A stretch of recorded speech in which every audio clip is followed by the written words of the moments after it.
أعوذ بالله من الشيطان الرجيم. بسم الله الرحمن الرحيم. شهر رمضان الذي أنزل فيه القرآن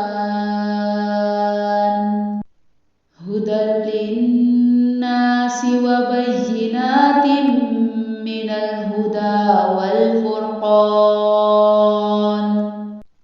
فمن شهد منكم الشهر فليصمه، ومن كان مريضا أو على سفر فعدة من أيام أخر، يريد الله بكم اليسر ولا يريد بكم العسر، ولتكملوا العدة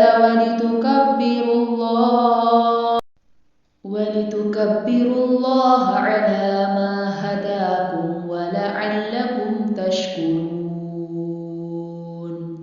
وإذا سألك عبادي عني فإني قريب أجيب دعوة الداع إذا دعان، فليستجيبوا لي وليؤمنوا بي لعلهم يرشدون.